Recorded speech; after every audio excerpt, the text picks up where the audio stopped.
Goeiemôre, dit is Vrydag die 15de Mei. Vanoggend lees ons saam Handelinge 1 vers 12 tot 14.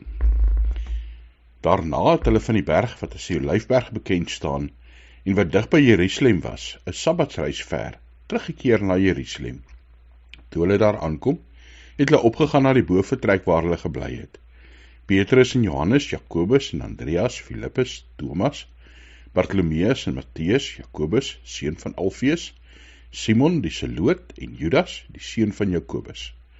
Hulle het almal eensgesind in gebed volhard, saam met die vroue, en ook saam met Maria, die moeder van Jesus, en sy broers.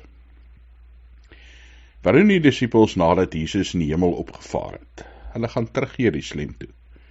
Bly by mekaar, bly bid, bly volhard in gebed teenoor God, teenoor Jesus.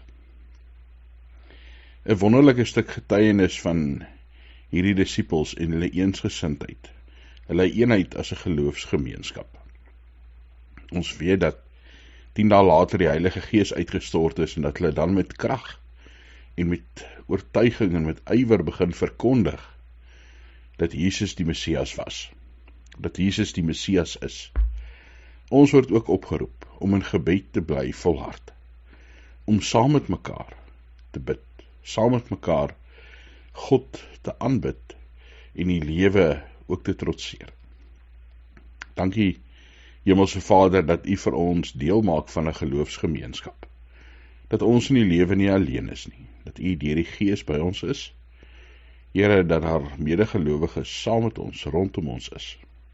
Ons bid in besonder vir hulle, Here, wat as gelowiges vervolg word, wat vir hulle geloof in die tronk gegooi word, wat verbied word om saam te kom as gelowiges, om 'n Bybel te besit, wat verbied word om te vertel van Jesus.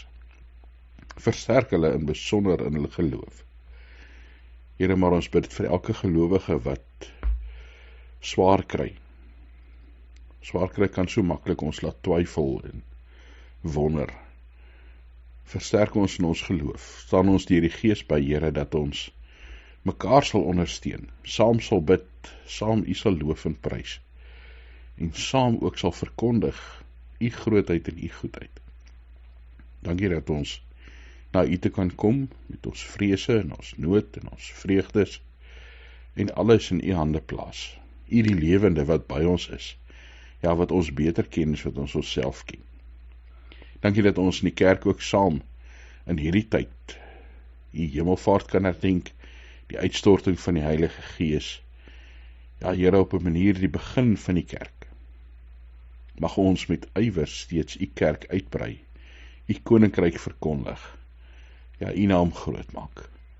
In Jesus Christus se naam. Amen.